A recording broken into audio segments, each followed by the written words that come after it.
નમસ્કાર મિત્ર, એનએન ન્યૂઝમાં આપનું સ્વાગત છે. અને આ જે નિર્દોષ ખેડૂતોને અડધર કાંડમાં જે ખોટી કલમોમાં 307 જેવી કલમોમાં ફસાવ્યા છે, એને આવનારા દિવસોમાં છોડવામાં નહીં આવે તો આપના દ્વારા શું તૈયારી છે?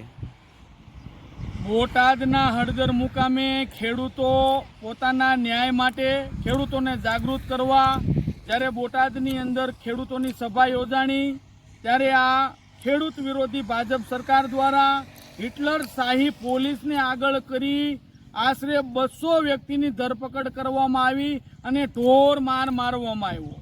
જેના કોઈના હાથ ભાંગી નાખ્યા, કોઈના પગ ફાડી નાખ્યા, કોકના માથા તોડી નાખ્યા.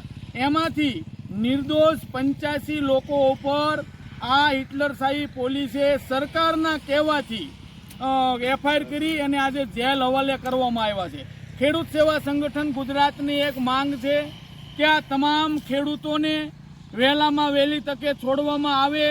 આ કોઈ આતંકવાદી નથી.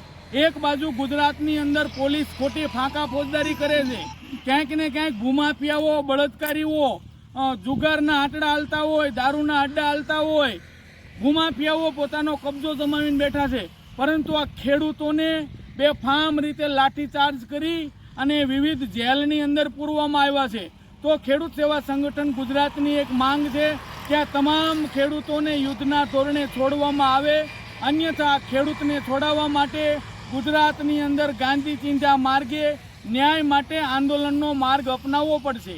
ક્યાંક ને ક્યાંક આ ભાજપ ખેડૂત વિરોધી ભાજપ સરકાર દ્વારા ખેડૂતોને પોતાના હક, હિસ્સા, અધિકાર માટે જ્યારે અવાજ ઉપાડે ત્યારે એનો દંડો બતાવીને ખેડૂતનો અવાજ દબાવી દેવાના પ્રયત્ન કરે છે. પરંતુ વાસ્તવમાં ખેડૂતનો અવાજ દબાવવો ન જોઈએ. ખેડૂતો સાથે જે અન્યાય થાય છે, અત્યાચાર થાય છે, એને ન્યાય આપવો જોઈએ.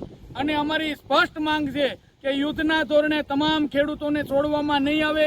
આજે 25 દિવસથી એને જેલમાં ગોંધી રાખવામાં આવ્યા છે, એને છોડવામાં નહીં આવે તો ગુજરાતની અંદર આ ખેડૂતોને છોડાવવા માટે માત્ર એક જ મુદ્દો, ખેડૂતોને જેલમાંથી મુક્ત કરવામાં આવે, પોતાના ખેતર સુધી પહોંચાડવામાં આવે. આ મુદ્દા ઉપર જલદ આંદોલન થશે અને એના સરકારને ઘેરા પડઘા પડશે.